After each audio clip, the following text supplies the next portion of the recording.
Good morning everyone, today is a recap video of the NGS headline because as of the time of this recording, the NGS headline has just ended. But before we jump into all of that, if you're new to the channel, I upload NGS content daily, so if you do play this game, I would really appreciate a subscribe as it really helps out the channel.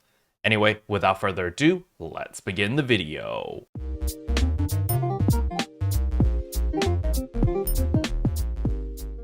So the very first thing I want to get out of the way is normally February is a very jam-packed month with a lot of new content, and there is content this month. However, it doesn't really live up to the hype moments that we got like February of last year where, there was a Dark Falls Aegis and, it was just super epic. Unfortunately, this month is not as epic. However, we do have new weapons and new armors which look very promising, so there is that. But before I start talking about the new gear, we need to talk about the story because we are finally getting Chapter 6, the final part of the story. So this is it. We're finally going to be ending Chapter 6. It has been quite the slog, it's kind of boring, the story so far, after we had the epic ending and it was just like, oh wow, is this it? Are we finally getting to the quote-unquote good part? And then they kind of dragged this along really slowly with a lot of filler, a lot of build-up, and it just kind of felt really meh. So, it's nice to see that, oh, we are finally getting new main story Chapter 6 final part. So I am pretty interested to see where we are going with the storyline and, where we're going to be ending up. As we know, we are going back to Kvaris. However, it's the final part of Chapter 6. So does that mean when we go to Stia, it's going to be Chapter 7, or are we finally entering Episode 2? That is the big question. So I'm pretty excited to see, what the story is all about. And this is going to be available right after the coming maintenance, so on January 31st. So that is really awesome. Now, the next piece of exciting news is there are huge updates to the Kvaris fields. The main highlight is going to be the Gorge area because they've added ancient enemies as well as recon gigantics, and they've also added new starless dread enemies all in the Gorge area. For those who have never done the Gorge area because you weren't here for the beginning or the introduction of Kvaris, it's basically a zone where you constantly take damage if you don't have the gear or if you don't have the food buffs that protect you from this cold damage or this chill damage. However, they've revamped the system and they've added all of these torches around the map which actually give you immunity to the cold when you're standing around it, and it gives you a limited time buff of this immunity. However, on top of that, it also gives you a damage boost. It gives you this fire after attack or follow-up attack whenever you deal or hit enemies in this zone. So that is actually a really nice addition. So even if you don't have the proper augments or the proper food buffs to protect yourself in this zone, these torches will still protect you to a certain degree, and you can also get that extra damage boost in order to farm all the enemies over here. Now do keep in mind, a lot of these enemies in this area will be dropping the new 10-star rarity weapons as well as the new 9-star rarity armors. So a lot of people are going to be farming in this zone, myself included, and this is going to be the main highlight of this update for this month. It's going to be farming in this area over and over. Keep in mind, this is an exploration zone and it can support up to 32 players, so you can run around here with 32 players, kill all the different starless enemies, the gigantics, the dread enemies, and then you can head over and kill the ancient enemy. For those who don't know, the ancient enemy is a big boss mob that spawns every 10 to 15 minutes, and then once you kill it, you have to wait for it to respawn, but it is incredibly powerful. Think of it like a gigantics,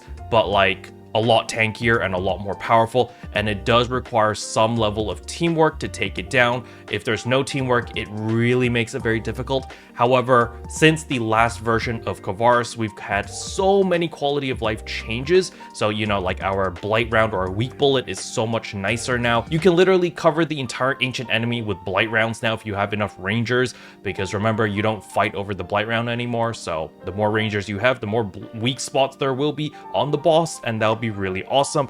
And make sure if you are a technique user to actually see what it is weak to. It's usually weak to fire, so you just spam fire techniques in order to elemental down it, and it will make life a lot easier. But nevertheless, there are a ton of really fun things that I'm definitely looking forward to in this Gorge area.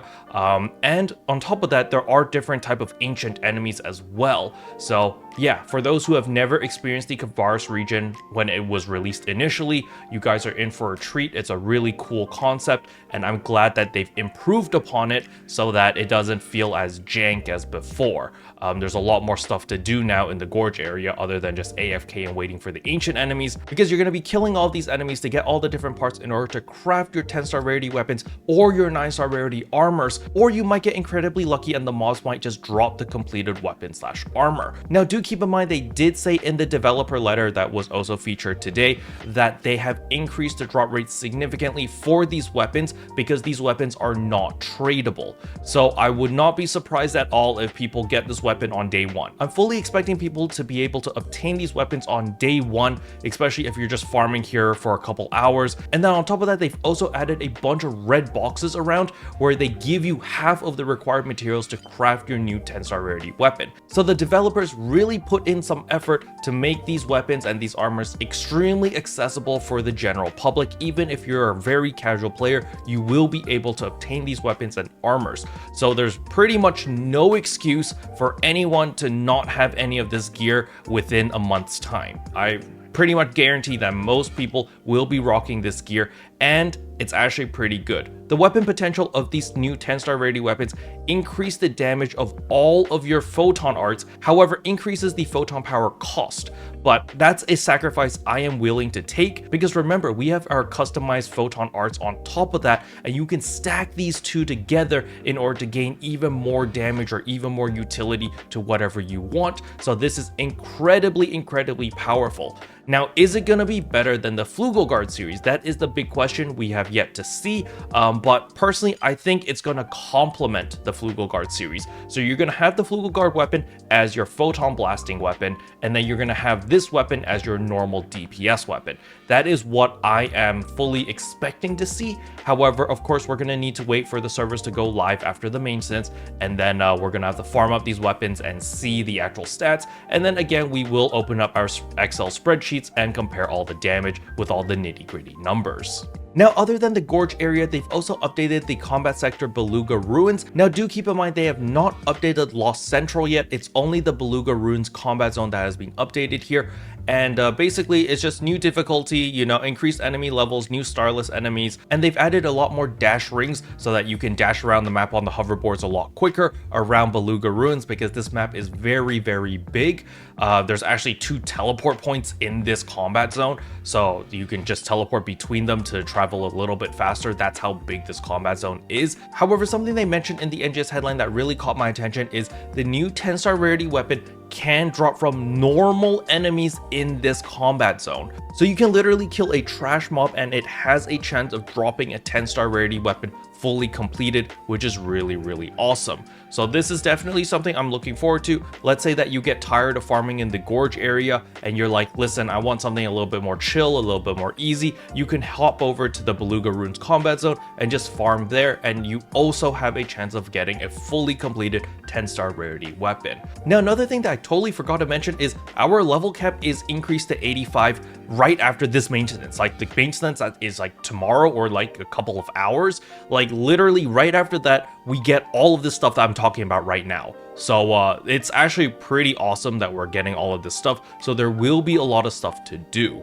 However, other than the level cap increase, we are also getting all of the new class skills added to the Ranger as well as the Gunner, as well as the balance adjustments and the major updates to its effects. So I don't know if the patch notes are out yet. We'll probably cover that in tomorrow's video when we get the patch notes. But nevertheless, there are going to be some big changes for the Ranger and the Gunner, so definitely look forward to that, especially if you're a Ranger or Gunner main. Rangers, you know, you guys definitely are going to be very important when we come to the Gorge area with your blight rounds and just the utility that you bring to the team, especially when we are fighting ancient enemies, because those ancient enemies are incredibly tanky, so we're going to need those blight rounds for sure. And you know, Gunners, you guys just do damage. You guys just deal tons and tons of damage, especially if you do learn all of the different mechanics and learn how to play a gunner properly. They have the potential to be one of the most highest dealing damage characters in the entire game. So that is actually really, really awesome. Now, on top of all of this, we also have new ranks added to our Urgent Quest Mining Rig Defense Kvaris, as well as Remnants of Ambition. Remnants of Ambition is the one that I'm going to be running over and over. As you guys all know, I don't like Mining Rig Defense. I just have something against it. You know, it's just not a very fun Urgent Quest for me. So Remnants of Ambition, high rank zone, I'm going to be running that over and over and over whenever it pops up, since it's an Urgent Quest. So I'm definitely excited for that. Now, I do need to touch upon the creative spaces. We are getting the latest theme, Kvaris, so if you do want a snowy theme in your creative spaces, you can do so. They've also added a mining rig build parts pack to the AC shop, where you actually build your own mining rig. It's sort of like Lego, because they don't just give you the fully assembled mining rig, they give you all the different pieces, and then they give you instructions, and you kind of have to piece it together yourself. I'm not against this idea. I actually think this idea is pretty fun if they add some more larger scale stuff. Like, let's say they add in like Darkfall's Aegis, like the entire big ass boss of Darkfall's Aegis, or Malevolent Darkfall Solus, and it's like a Lego piece where you have to like assemble it yourself. I feel like that could be pretty fun for a specific demographic. I definitely would like that, since I do like Lego a little bit. But nevertheless, this is a very interesting idea, and I'm sure Sega will be looking on how sales go for this. If sales are pretty good, they might do more of this stuff, but I would definitely like to see more bigger scale stuff. Like, you know, the mining rig, sure, it's a little bit big, the buildings, but I mean, Darkfall's Aegis, like, come on, man. Could you imagine being able to build your own Darkfall's Aegis in your creative space? That's just awesome. So I'm definitely looking forward to seeing the future of the creative spaces, but they are moving in a pretty cool direction right now. Now, on top of that, we are getting a ton of quality of life features to the creative spaces, where you can move all the different parts and tweak everything at much finer details. So that is pretty nice. Now, the next thing I want to cover are a ton of quality of life changes. So the main one over here is going to be added new ability to auto join parties. So this is really, really cool. You literally just click a button and you just allow to auto join parties. And if other people have this auto join party enabled, it just automatically groups you guys together and makes a party. It's really, really cool, and I'm going to need to test it. But apparently there are 3 different conditions that you can check and uncheck depending on what you want. So it's like before the start of a multi-party quest, so that's like, you know, before a limited time quest, before an urgent quest, before whatever, you know, you can have that option turned on, so that immediately once something pops up, if there's a bunch of other people with also auto join party enabled, it immediately forms a party for you automatically. You don't need to go around and ask people. It just poof, you're in. No communication required, no socializing needed. Very convenient. Now, on top of that, there's also during a trial in a combat sector. So when a T pops up, immediately it forms a party, because, you know, when you kill the T, you usually get a PSE burst, or that's the intention. Or the third option, which is the one that I'm most interested in, is at a PSE burst start. So I would tick that, and I would only enable at PSE burst start. So basically, when I'm playing normally, I'm never going to join a party, but the moment I'm in a combat zone and a PSE burst happens, it's going to throw me in a party automatically, and then that way I get all of those boosts for that PSE burst. Once I'm done with that PSE burst, I can leave the party and just do my own thing again, and immediately once another PSE burst pops, boom, it forms another party. So this is something that's really cool, and, you know, I don't know how well it's going to work in real life. Obviously, we're going to need to test this, but in theory, this sounds pretty awesome, and I'm definitely going to be using this. Now, for those who don't like the idea of the auto join function, don't worry, you can just turn it off and it'll just never auto join, and you're gonna be fine. Now, other than that, there's a whole slew of quality of life changes over here. I'm not gonna go through all of these. There's a ton of stuff. You can see it for yourself right here, and yeah, there you go. The next thing I want to talk about is the balance adjustments to the preset skill. So this is the Fixa system. They are buffing your crit damage or the Fixa Termina significantly. However, they are reducing the power of the Vershmail series weapon potential, simply because because, well, its weapon potential gave you 100% crit rate, and since they buffed the living daylights out of Fixa Termina, which is crit damage, you know, they had to do some balancing act over there so that the weapon isn't super overpowered. However, they did put an asterisk over here. If the preset skill Fixa Termina at level 1 or higher is affixed, it will be adjusted so that it is not weakened by the balance adjustment. So as long as you have a Fixa Termina 1 on your weapon or above, even though they are doing these balance changes, it's going to balance out and you're going to either deal the same amount of damage or more damage, all right? So you don't need to panic or get mad at Sega because you just invested so much into these weapons, because, you know, the event shop basically gave us a free Fixa Termina 5 on these Verschmail weapons. You know, you're still going to be fine if you want to stick with that. However, I do encourage people to upgrade to the new 10-star rarity weapon, especially since they're going to make it so easy to obtain. And then on top of that, they are also adding 2 new items into the item recycle. The first one is an end rare drop rate plus 100% for 1 hour, and the second item is add preset skills level 1. The great thing about these 2 items is you can exchange them with NEX cubes. You know those EX cubes you get for over leveling? Like I have like, I don't know, 16,000 of these. So basically you're going to be able to use all of these NEX cubes and exchange for actual useful stuff now. And yeah, it's really nice. Now do keep in mind that there is a weekly limit to this, so you know, I can't just exchange for like thousands of these add preset skills as well as thousands of these end rare drop rate plus 100% because well, I'll be time gated. But nevertheless, it's still very nice that they are giving a use to all of these NEX cubes and they're actually allowing you to exchange them for good items. So basically, you're going to be able to add in preset skill or a Fixa on all of your weapons and all of your armors. At the bare minimum, you're going to get Fixa level 1. So that is incredibly nice, incredibly useful. The next thing I want to go over is they are making character creation data for the main characters public. I will make a separate video showing you guys how to actually download and as well as apply all of these use cases, because the data is going to be on the official website. You're going to need to download the data and then put it in a specific file in order to use it. But don't worry, I'll have a full tutorial video regarding this, showing you guys step by step how to actually apply all of these looks. However, there is a small caveat over here, and that it only applies to Steam, Microsoft Store, as well as Epic Game Store versions, so basically on the PC. If you play this game on a console, you won't be able to use all of this data that you download from the website. However, there is a workaround, and I'll show you guys how to use the workaround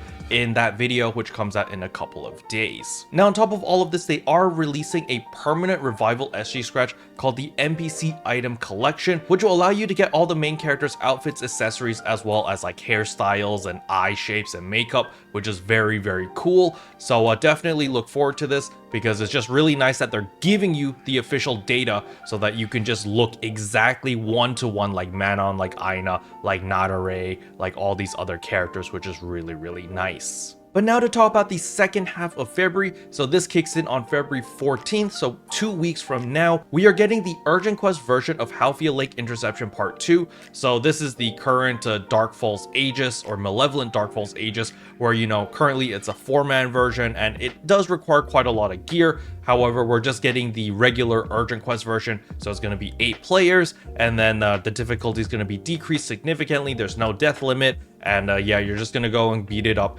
and it does drop a lot of useful materials that are going to be used to craft your 10-star rarity weapons and maybe your 9-star rarity armors as well. So that's something that you guys can definitely look forward to.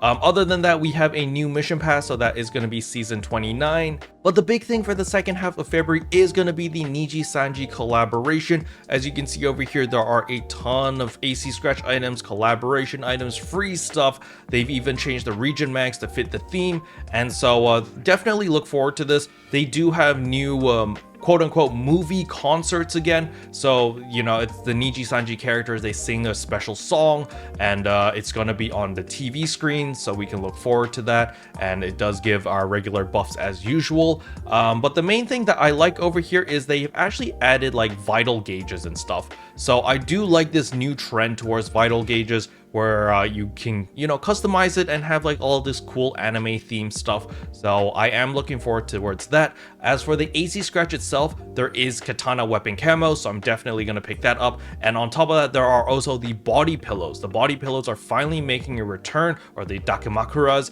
so that is going to be very nice.